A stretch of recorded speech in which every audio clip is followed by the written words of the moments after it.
রেলের confirm ticket কীভাবে cancel করবেন এবং তার প্রসেস আর ক্যান্সেল করার পরে কত টাকা আপনারা ফেরত পাবেন তার বিস্তারিত জিনিসগুলো আমি আজকে আমার এই ভিডিওটাতে দেখাবো। তো চলুন দেখে নেওয়া যাক কীভাবে আমি ক্যান্সেল করব।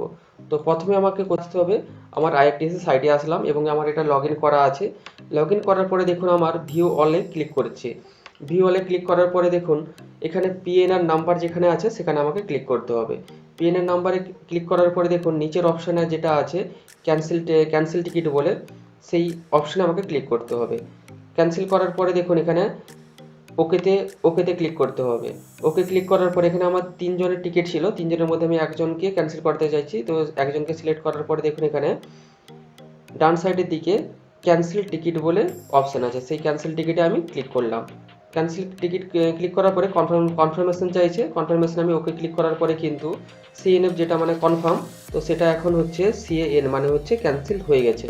তো এইভাবে কিন্তু আপনারা ক্যান্সেল করবেন। তো আরও একটা ট্রেন টিকিট ক্যান্সেল কীভাবে হচ্ছে সেটা আপনাদেরকে দেখাচ্ছি। দেখুন এখানে সেই সেম প্রসেস, পিএনআর নাম্বারে ক্লিক এবং পিএন নাম্বারে ক্লিক করার পরে এখানে আমি যাকে আবার আমি ক্যান্সেল করতে চাইছি সেখানে আমাকে আসতে হবে। তো দেখুন আমি আবার সেই একই সেম ব্যক্তিকে ক্যান্সেল করাচ্ছি, কার্তিক মণ্ডল। তারপরে দেখুন এখানে ক্যান্সেল টিকিটে ক্লিক করার পরে ওকেতে ক্লিক করব। ওকেতে ক্লিক করার পরে কিন্তু আমার দুটো টিকিট ক্যান্সেল হয়ে গেল। এবং আপনাদের এই ট্রেন টিকিটটা 48 ঘন্টার মধ্যে কিন্তু আপনাদেরকে ক্যান্সেল করাতে হবে এবং চার্ট পেপারের আগে। আর এটা যদি আপনারা করেন তাহলে কিন্তু আপনারা অনেক টাকায় কিন্তু ফেরত পাবেন। আর তার চার্ট পেপার হয়ে গেলে কিন্তু কোনো টাকা ফেরত হবে না। আর বাকি ডিটেলসগুলো কত টাকা ফেরত পাবেন তার ডিটেলসগুলো কিন্তু আমার নেক্সট ভিডিওতে আমি দেখাবো। তো আশা করি সবাই ভিডিওটি বুঝতে পেরেছেন এবং ভিডিওটি ভালো লেগে থাকলে অবশ্যই বন্ধুরা এবং ভিডিওটাকে লাইক অ্যান্ড শেয়ার করবেন।